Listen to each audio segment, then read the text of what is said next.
Hey everyone, my name is Michelle and I'm here to talk to you about wholesale and retail pricing today. Now, I run a gallery and a business where we manufacture, so I see both sides of the coin because in essence our gallery does buy work from other artists, but we also manufacture in our studio and make our own work. So today's example is going to be the pumpkin. So this is a glass pumpkin. It's absolutely beautiful. It's got this great technique on it. We sign it on the bottom. That's one example I'm going to use.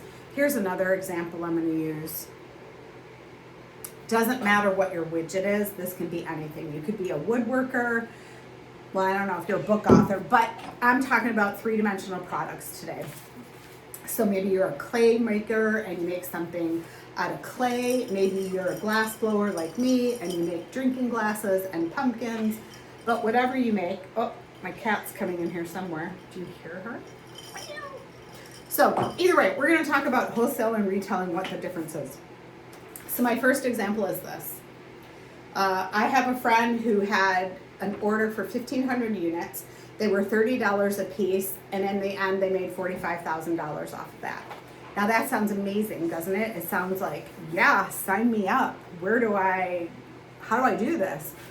So there are artists who only sell wholesale, and what that means is in their studio, they produce a body of work, they have a specific order form, and they do specific color styles, etc. Listen, if she's gonna walk by, you gotta show her off. There she is. Okay, they do specific styles of work for the audience that they're looking for.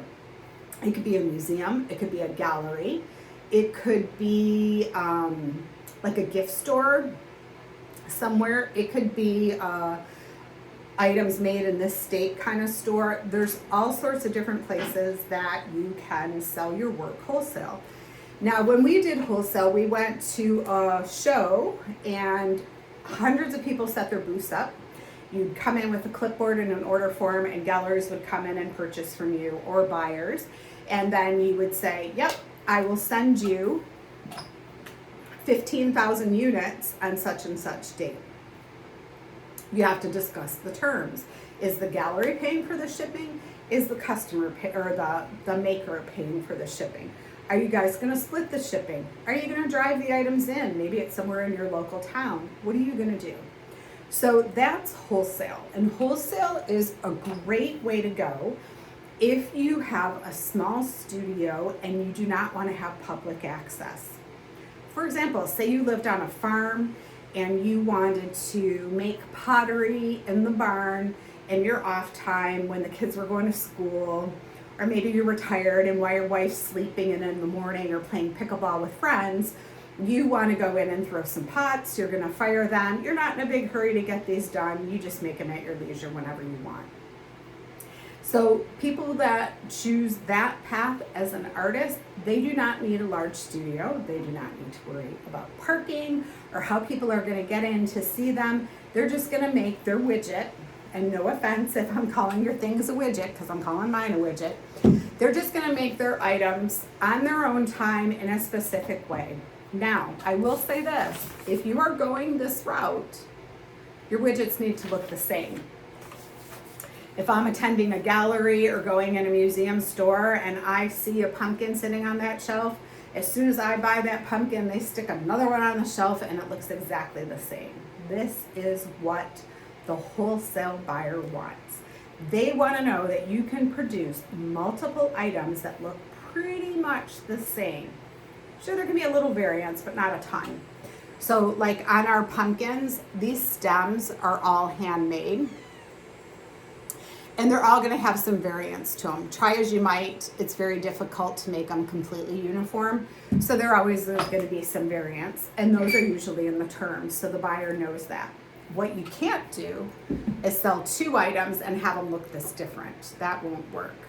So if you are skilled, because some people are not skilled enough to make the same thing over and over and over.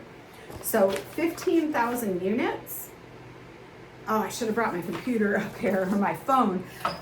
Imagine if you needed to make 15,000 units and you could only do 4 an hour. So do the math. How many days of manufacturing is that to get this order? Now, at the Glass Academy, which is where I work, in the beginning, we did do wholesale. We went to the wholesale show, we drove our big van, we set up, we got hotels, we put our kids in daycare, and we did the wholesale song and dance. We had an order form, we had all these products we make, we'd drive home, and after we made, at the time, this was like 25 years ago, at the time, we needed about $7,000 of orders to break even, and then anything above that was profit, because that's how much it cost us to do the show. So we drive home, look at our orders, and then start producing for these orders. So on any given day, say it's a Tuesday, we might go in and be like, okay, we need 35 pumpkins today, and then we're making those pumpkins. Then the next day, we need 75 of these drinking glasses. Now for some artists, that sounds amazing. That sounds like put on the headset, let's get started, no problem. For other people, that sounds like, kill me now. Like, who wants to do that? Maybe you're an artist and you're like, I don't want to do that. I just want to make something different every day. Like, I want to do drinking glasses, but every drinking glass I do is going to be different. So that is a whole nother business model. All right, it's a zillion degrees in here. Let me adjust the fan. Okay, back. There goes the cat. Okay. So the other option is, what if you made 1,500 units and you sold them at $68 a piece? Look at your profit margin. A, B. So this model is a little different. So back to the pumpkins. So I'm making these, let's say they're selling for $68, I wholesale for $30. That's a big difference. It's a difference of $38. But the difference is now, let's back up. When you sell wholesale, you're putting it in a gallery. The gallery has costs. They have heat, electricity, they have pedestals, they have labor they have to pay, they have rent in the building. So you're giving them something at 50% retail value. Word on the street, it's now 2.5 markup. I don't know, I don't do wholesale anymore.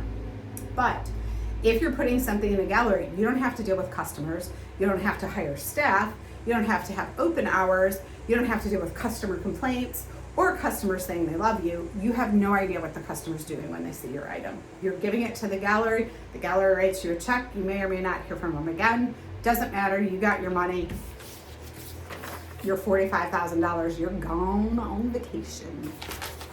Okay, however, for us, we stopped doing wholesale. So now this is our business model. So from 45,000 to 102,000, there's a big difference. But the good news is I can use that extra cash to pay staff, to manage my gallery, so that they're talking to the customer and getting some feedback while I'm manufacturing the work. Here is another bonus of selling in your own studio. I can make this pumpkin, then I can make this style pumpkin, then I can make another style pumpkin. I can have, and I do, 10 trays of color out. I can turn the radio up loud. I can get in a groove and I can make whatever I want, going down the line, mixing up the colors, and kind of being intuitive of what's really working and create some awesome styles of pumpkins. I'm not tied to making the same pumpkin over and over again. That's my style. I do not like making the same thing. I'll get bored silly. I'll start daydreaming and then they'll all be different and wonky, and that doesn't work. So for me, it was much more fun to have multiple trays of colors out and to try it. I also know that our customer, when they come to our studio, they are interested in variety. It's really important for me as the maker to watch what our customer does when they're in the gallery. When they're walking around the gallery, I can tell you this, first-time buyers will always buy an orange pumpkin. More seasoned buyers will go for things, this is a crackle technique. It's a super cool color technique and takes more skill to do. This one is like a sugar technique. We've got all these things because over the years we tried different things and our pumpkins are stunning. Like, people will come for a 4-hour radius when we have our seasonal pumpkin show, because they know what we produce is not something that's going to be imported from China. It's not going to be a starter person who doesn't really know how to make pumpkins and they look kind of weird and their stems are super wonky. The person that's going to find our pumpkins has found them through a friend, seen our social media online, and they know something's really unique and different about us. So we chose to go this route, right? The pumpkins cost more money, and that's a gamble. They might not buy at $68 when the gallery down the street might have paid $60 for them. That $8 more could be a deciding factor. I don't really think it is. But for us, the chance to get in front of our customer, to snag their email address, to learn who that customer is, and to upsell them or to continue to sell them is creating community, a relationship, a partnership. When we sold wholesale like this, it was when our kids were young. I was homeschooling the kids. We could choose our hours. If our kids were sick, no problem, we just stay home with them. If they weren't sick, we could go into work, produce the work, ship it out on a specific date. There wasn't the stress of being open and meeting the customers because we were incognito. But I feel like we left half our money on the table. With this model, I knew for certain I could pay their tuition, I knew where my grocery money was coming from, and I could pay my car insurance every month. This model, and I guess I should have wrote retail on there. Retail and wholesale can be different. So retail, I've got the pumpkins out on display. Doesn't mean just because I have them on display, you're walking in that door. So there is marketing that has to happen. Personally, I love social media. So for me, to take beautiful pictures, to take videos or reels of the process, people go nuts over that thing. So I enjoy it. Maybe you don't. What you can do is hire someone, any teenager, to get you started, because you got to start somewhere. You got to feel comfortable in front of the camera. You got to learn each other's styles. You might want to just hire a professional. You do whatever works for you. You do you. But for us at this stage in the game, I really enjoy having the customer come in. For us, they come in, the first year they buy 1 or 2 pumpkins, and they come back next year, they buy 1 or 2 pumpkins. And we have seasoned customers that have been coming for over 20 years to the studio for our pumpkin show. They may or may not buy pumpkins anymore, I don't know. They come for the atmosphere, the energy, to see what styles are new, to buy gifts, etc. So this model worked really well for us. It's not an instant payoff. I'm not seeing that $102,000 land in my bank account on one day. However, it's a gradual trickle of it coming in. I have complete control. I can start selling pumpkins in April, or I can wait until October. It is in my control how I want to sell them. This cat is hilarious. When I sell this model, I have to set up a date with the purchaser, and they might say June 1st. So maybe I only take the order March, and then they want it in June 1st. I'm going to be working like a dog to get those pumpkins made, wrapped up, or ready for delivery if I'm going to deliver them. I'll be walking away with a fat check, but it may or may not match my lifestyle. What if they place the order and they want an August 1st delivery, and they didn't place the order until June 1st? That means the hottest months of the summer for a glass blower, you're producing 1,500 pumpkins. It sounds like complete hell to me. But what I prefer is not what you prefer, so you need to give that some thought. All right, this really isn't my cat, it's my son's cat, and it's like running all over the room. I think it's really funny. I go to do a video and it shows up out of nowhere. Before, the cat wasn't around anywhere.